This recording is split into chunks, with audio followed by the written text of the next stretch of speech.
ஓம் பகலாம் வித்மிகே சம்பேதம் தன்னோ தேவி பிரஜோதயாத். பக்தி கிளிட்ஸ் நேயர்களுக்கு அடியேன் உங்கள் சிவயோகி சிவசக்திமான் சுவாமிகள் வணக்கத்தை தெரிவித்துக் கொள்கிறேன். இந்த பதிவில் சனி வக்ர கதி பலன்கள் தான் சொல்லப்படும். வருகின்ற 13/7/2025 27/11/2025 நவம்பர் வரைக்கும் இந்த காலகட்டங்கள் வரைக்குமே சனி வக்ரமாக மாறுகிறார். சனி வக்ரமாக மாறினான்னா ஒரு கிரகம் தன்னுடைய நிலை மாறி குணம் மாறி தடுமாறி மாற்றம் கொண்ட மனதுடன் இருக்கக்கூடிய காலகட்டமாக இது விளங்குகிறது. அந்த வகையில இப்போ இந்த வக்ரகதி பலனை பார்க்க போறோம். இப்போ மிதுன ராசி நேயர்களே, உங்களுக்கு இந்த சனி வக்ரகதி பலனை பார்க்கும் பொழுது என்ன மாதிரியா பலன்கள் ஏற்படுப்பதான் இப்ப சொல்ல போறேன். நீங்க கவனமா கேட்கணும். இதனால வரைக்கும் மிதுன ராசிக்காரங்களுக்கு 10ஆம் இடத்துல இருந்த சனி பகவான் இப்ப வக்ரகதியில 9ஆம் இடத்துக்கு போறார். 9க்கும் 10க்கும் நடுவில் தான் இருப்பார். இதுதான் உண்மையான விஷயம். அப்ப 2 கட்டம் அப்படிதான் பலன் சொல்ல போகுது. அப்ப நன்மையும் தீமையும் எல்லா ராசிக்காரங்களுமே கலந்துதான் நடக்க போகுது. அந்த வகையில பார்க்கும்போது உங்களுக்கு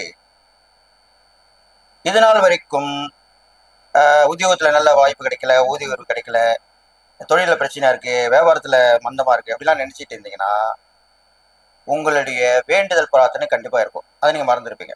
அதை இப்போது இந்த சனி வக்ரகதி பலன்கள்ல பார்க்கும் பொழுது மிதுன ராசிக்காரர்கள் கோவிலுக்கு போயிட்டு வரணும். அது குலதெய்வ கோயிலா இருக்கலாம், இஷ்டதெய்வ கோயிலா இருக்கலாம், வேண்டுதலை நிறைவேற்றக்கூடிய கோயிலாக இருக்கலாம். நீங்க மறந்துருப்பீங்க. அது இப்போ ஞாபகத்துக்கு வந்துடும். உங்க மூலியமா வரும். இல்லைன்னா யாராவது உங்க உறவு நட்பு நீங்க வேண்டும் போது தெரிஞ்சிருப்பாங்க. அவங்க சொல்லுவாங்க, ஏமா அந்த கோயிலுக்கு வேண்டினே போயிட்டு வந்தியா? ஐயோ ஆமாங்க மறந்துட்டுங்க, இப்படிதான் சொல்லுவீங்க. அந்த மாதிரி விஷயம் தான் நடக்க போகுது. அதுதான் கண்டிப்பா நடக்க போகுது. பாத்துங்க, நான் அடிச்சு சொல்றேன், உங்களுக்கு உறுதியா சொல்றேன்.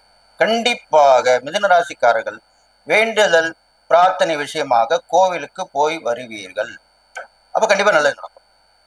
அடுத்தது பாத்தீங்கன்னாக்கா உங்களுக்கு இந்த சனி வக்ரகதி பலன் பார்க்கும் பொழுது பெரிய பெரிய லாபங்கள் இருக்க போகுது. பெரிய மனித தொடர்பு ஏற்படும், பிரபலஸ்தர்களுடைய தொடர்பு ஏற்படும். ஒரே குறிக்கோளோட ஒரே காரியமா நீங்க இருக்கணும். அதுல பாதி இதுல பாதி சொல்லுவாங்க இல்லையா, ஆத்துல பாதி சேத்துல பாதி அப்படின்வாங்க. அது மாதிரிலாம் சொல்லுவாங்க. 2 கட்டானுவாங்க அப்படின்னு. உங்க ராசியை 2 கட்டான் தான் இருந்தாலும் இந்த நேரத்துல நீங்க ஒரே குறிக்கோளோட ஒரே முடிவோட பயணம் செஞ்சீங்கன்னா வெற்றி உங்கள் வசமாக்கப்படும். இது உண்மை. அடுத்து பாத்தீங்கன்னாக்கா இந்த மிதுன ராசிக்காரங்களுக்கு பார்க்கும்பொழுது நல்ல ஒரு செலவுகளும் ஏற்படும், வரவுகளும் வந்து சேரும்.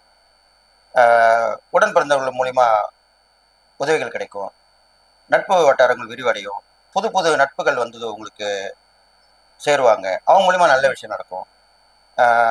அரசியல், சமூகம், சினிமா இது மாதிரி துறையில் முன்னேற்றம் அடைவாங்க. இது மாதிரி நடக்கும் மிதுன ராசிக்காரங்களுக்கு.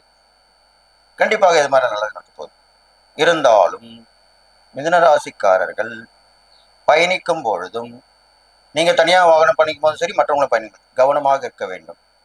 கண்டிப்பாக சிறு சிறு விபத்துகள் ஆபத்துகள் ஏற்படுவது உறுதியாக சொல்லப்படுகிறது. அப்ப நீங்க கவனமா இருக்கணும் இந்த சனி வக்ரகதி பலன்ல. அடுத்ததாக நிறைய தான தர்மம் பண்ணலாம். நீங்க பெரும்பாலும் குழந்தைங்களுக்கு பண்றதா அவ்வளோ விசேஷமா சொல்லப்படுது. அனாதை ஆசிரமம் போயிட்டு அப்பா அம்மா பேர் தெரியாத குழந்தைகள் இருப்பாங்க, யாருன்னு தெரியாது. அப்படிப்பட்ட குழந்தைங்களுக்கு நீங்க அவங்ககிட்ட விசாரிச்சா சொல்லுவாங்க. அவங்களுக்கு போய் உணவுகள் உடைகள் உங்க வசதிக்கு ஏற்ப அந்த குழந்தை சந்தோஷப்படும். அந்த அளவுக்கு நீங்க செஞ்சுட்டு வரணும். அதுதான் உண்மையான விஷயம். அது ஒரு புதன்கிழமையா தான் என்ன விசேஷம். உங்க ராசி அதிபதி புதன், அதனால புதன்கிழமை பண்றது ரொம்ப ரொம்ப விசேஷம். அடுத்ததாக மிதுன ராசிக்காரங்களுக்கு புத்திர பாக்கியம் ஏற்படும், திருமண தகடை அகலும், 2வது திருமணம் கண்டிப்பாக நடக்கும். மிதுன ராசிக்காரங்கள்ல 2வது திருமணத்துக்கு எதிர்பார்த்து இருப்பாங்க. இப்போ நான் அடிக்கடி நிறைய விவகாரத்தாவது எதிர்பாராத விபத்துகள் ஏற்படுது. இதனாலவே வந்து 2வது திருமணம் நடைமுறைக்கு இப்போ உள்ள காலகட்டத்தில் நிறைய வருது. அதனால அது கண்டிப்பா நடக்கும் உங்களுக்கு.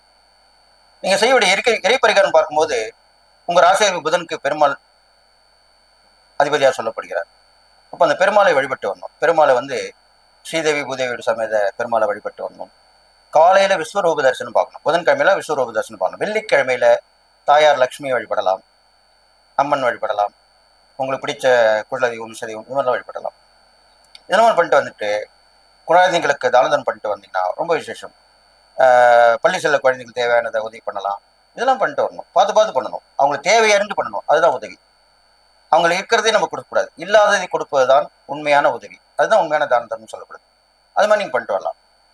இதெல்லாம் நீங்கள் பண்ணிட்டீங்கன்னா சனி வக்ரகதி பலன் ரொம்ப அமோகமாக இருக்க போகுது, நல்லது தான் நடக்க போகுது. நான் சொல்ல முடியல, நீங்கள் வழிகாட்டியபடி நடந்தீங்கன்னா கண்டிப்பாக இந்த வக்ரகதி பலனை கெடுபலம் குறைஞ்ச நற்பலம் ஏற்படுற அளவுக்கு நீங்கள் நடந்துப்பீங்க, நல்லா முன்னுக்கு வந்துடுவீங்க, பல பேருக்கு முன் உதாரணமாக திகழ்வீர்கள். இது கண்டிப்பாக நடக்கும், இதுமா நடக்கும். கடைசியில் ஒன்று சொல்கிறேன், இந்த மிதுனராசிக்காரங்களுக்கு நல்லா கேட்டுங்க. பெண்ணாக இருந்தால் ஆண் நட்பும், ஆணாக இருந்தால் பெண் நட்பும் கொஞ்சம் கவனம் தேவை. ரொம்ப க்ளோஸாக இருப்பாங்க, ரொம்ப நாள் படிக்கிருப்பாங்க, அவங்களும் அப்படி பண்ணாங்க அப்படின்ற ஒரு சூழ்நிலை வரும். அதனால் சில பிரிவுகள் ஏற்படுத்த வாய்ப்பு இருக்கனால இது கண்டிப்பாக நடக்கும். புரிஞ்சுங்க, உஷாராக இருந்துங்க. அதனால் கண்டிப்பாக நல்லது நடக்கும்னு சொல்லி, நீங்கள் எல்லா நலமும் பெற்று வாழ்வீங்கன்னு சொல்லி வாழ்த்தி விடைபெறுகிறேன். நன்றி, வணக்கம்.